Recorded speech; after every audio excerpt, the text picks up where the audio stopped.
sai rồi cũng giỏi được theo học trường á. So Ashley Paul phải cho các lưu the stage.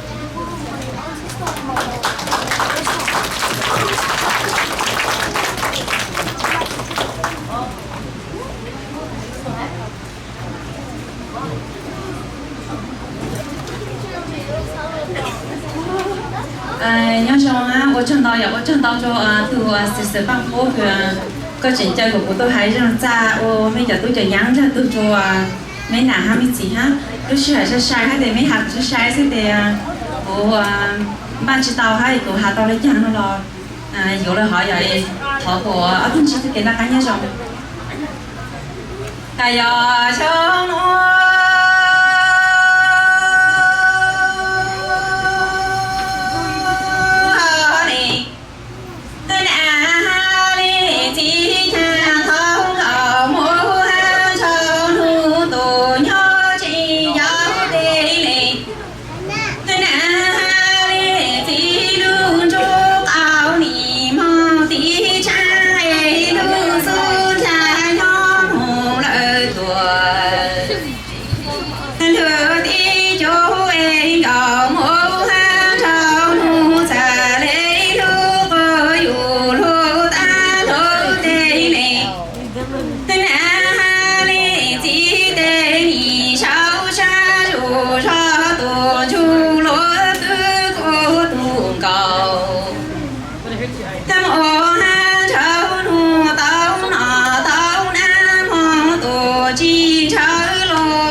chỉ để nhị tư chỉ giáo nhau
nhà em nu nỗi cha yang nu thứ ra chỉ nhỏ lu chỉ ngủ lòng cầu mỗi hàng trong nu xa qua tao lu trộm nọ lu lỡ trộm hào lu quân lên an lên chỉ trong nọ lỡ ít luôn anh yo trong nó hàng cầu mỗi hàng trong nu tên nhị tư hạ sĩ cô nhị ta lên tên an lên chỉ chẳng cái nhị tu tông cầu mỗi nhóm mỗi chỗ ấy tu trong nu nhị lưu với dù nhóm hông lỡ chạy hi hẹn trên cầu mỗi hàng cho nụ tê yêu bao chỉ tao lên lên chỉ thu giả chẳng lỡ giả chỉ có cầu mỗi hàng cho nụ tê nhị mua sâu cho quân ý thì chỉ em mua in hô lên lên chỉ in chú nì lao tù than chọn lòng cầu mỗi hàng cháu nu dưới lưu chỉ chán lên lên chỉ mi trái tù lưu miên khê cầu mỗi hàng cháu nu dưới lưu lên lên chỉ cầu thang chán họ tù lưu chi ở nhà em cầu mỗi cháu nu nì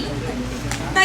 hạ sĩ cô nhẹ ta cố lên lên chỉ mê nì tu tông cầu mỗi lúc cô lợi dù thăm hông lợi mù pháo hệ tu cháu nu tê nì lúc có dĩ nhóm hông lợi mù nhăn ở nhà em này anh lên chỉ trên cầu mỗi hàng cháu nu nì vô bao chỉ tao cố lên lên chỉ mi thu lỡ già chỉ lỡ già chẳng lo cầu mỗi hàng cháu nu nì mua sâu cho quân lỡ nà hãy thiên thắng lên lên chỉ in chú nì lao tù than chọn lòng cầu mỗi hàng cháu nửa tê yêu sơn trái nở lên lên chỉ sang em cầu mỗi hàng cháu nửa lễ yêu lầu ba quân cho tù cho lưu ba tê nhị trong lưu làng sinh rồi ok 我唱到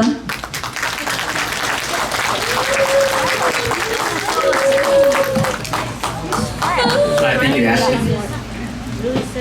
Cloud Moon did pick movie singer Linda Bang. Get me awake. Come on, I'm falling asleep. I don't know any night. We were just doing a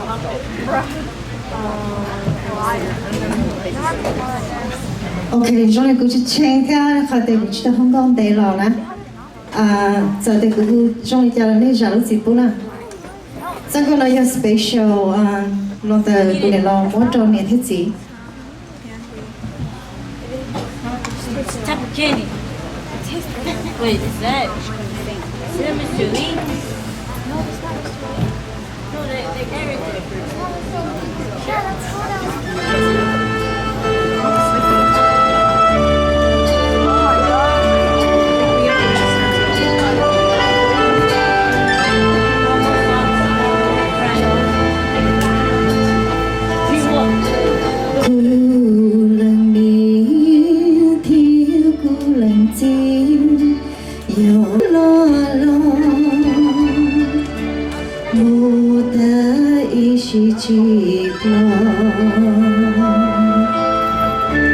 Thọ phòng có mong trong những thiết chỉ cỡ mong nhớ đến để